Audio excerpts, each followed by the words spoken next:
Já pensou, sem querer acabar indo parar em Sete Além e dar de cara com o rei daquele lugar? Qualquer lugar é uma possível porta de entrada para esse universo. Eu sou Marcelo Patrola e seja muito bem-vindo. Desde a antiguidade, as pessoas são governadas por um chefe maior, que por muitas vezes é denominado como rei. Ele tem o poder absoluto sobre as pessoas que residem em suas terras, e em Sete Além não é diferente. Essa dimensão que abriga os seres mais monstruosos e terríveis da realidade tem um ser que é descrito como comandante geral, o Rei dos Monstros, o Rei de Sete Além. Sete Além supostamente seria um universo paralelo, ou uma outra realidade, na qual supostamente todos nós poderíamos chegar. Não sabemos ao certo como é Sete Além, na realidade nem sabemos como chegar até lá. O que podemos saber até agora são apenas características contadas através de alguns relatos encontrados aqui mesmo na internet. Basicamente, Sete Além seria algo bem parecido com a nossa realidade, só que bem mais obscura. Os vários relatos encontrados contam que o lugar teria uma aparência bem suja e escura, e que as pessoas que se encontravam lá teriam olhos mais fundos e negros, e até mesmo seriam monstros. Uma coisa bem parecida com os filmes de terror. Infelizmente, as informações contadas e relatadas por quem já esteve lá são poucas, e o que sabemos é que Sete Além não seria um lugar muito bonito e que você não iria gostar muito de estar lá.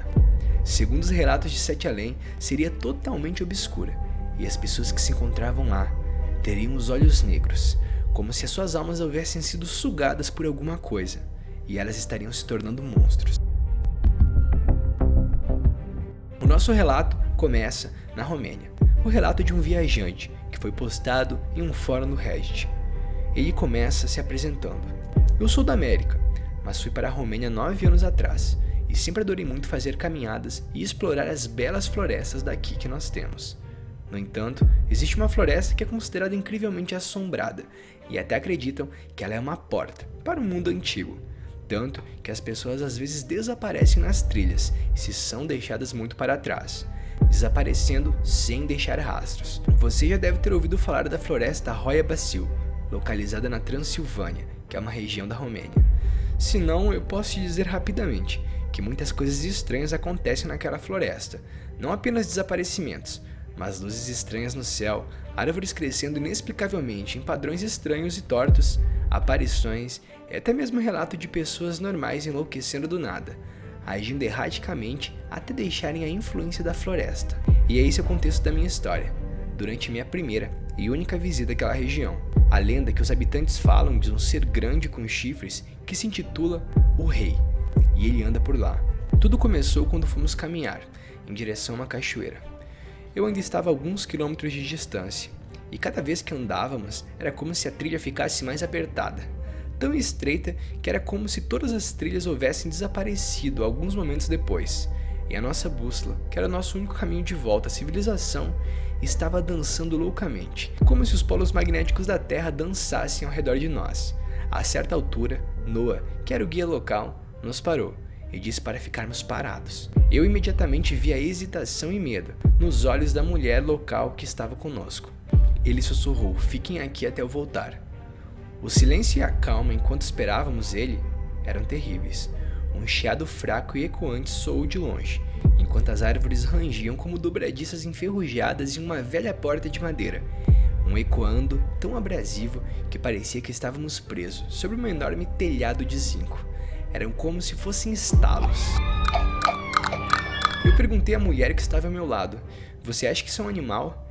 E ela respondeu: eu não sei, mas eu não vou mexer ao menos que ele me diga. As nuvens então começaram a rolar, e sombras estranhas e afetadas, como se elas se mexessem, das árvores altas começaram a mudar e aparentemente se curvar para dentro, em nossa direção, como se fossem os dedos de um gigante. Após essa mudança de tempo estranha, o guia mandou prosseguirmos rapidamente. Ele falou: é este o caminho. Assim que dobramos a curva, que não era exatamente uma curva, mas um ponto cego, a mulher ao meu lado gritou e sentiu o coração pular. Ali estava um homem. Ele estava balançando pacificamente com a brisa, os tornozelos amarrados e as mãos amarradas por uma corda. O homem pendurado sem vida e azul pelo pescoço, girando suavemente em círculos concêntricos. Abaixo dele estava uma estátua esculpida em uma pedra, um busto de 2 metros de altura, mais ou menos de altura, e uma figura sem gênero, com enormes asas de anjo e com um rosto macabro. Era uma mistura de anjo com demônio. Em sua base retangular havia palavras escritas em um idioma que eu nunca vi. A mulher local imediatamente começou a entrar em pânico e tremer incontrolavelmente. Ela passou os braços em volta de mim e enterrou a cabeça no meu peito, como se estivesse com muito medo. Ela, como era uma habitante local, conseguiu ler essa língua, que era um dialeto antigo da Transilvânia. Porém, naquele momento não me falou nada. Naquela hora, falei com o guia para voltarmos. E é claro que ele não poderia saber que quando começássemos a andar encontraríamos uma vítima de suicídio. Depois que minha raiva aumentou, eu comecei a aceitá-la com calma. Eu só tinha uma pergunta feita. Como exatamente alguém poderia se enforcar quando os galhos dessas árvores nem começam antes de estarem a 6 metros do chão? Noah nos garantiu que isso foi uma brincadeira e uma grande coincidência. Antes de entrar em mais detalhes, ele tentava nos acalmar. Porém, em seguida ele fala: há muito folclore sobre esse local.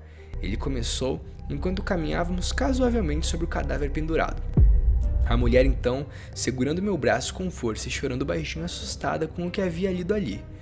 E assim, o guia falou: a inscrição na pedra é um antigo dialeto daqui, que diz: cuidado com os que vão sem pernas. Minha pele naquela hora começou a arrepiar, quando o som de galhos estalando começou acima de nós.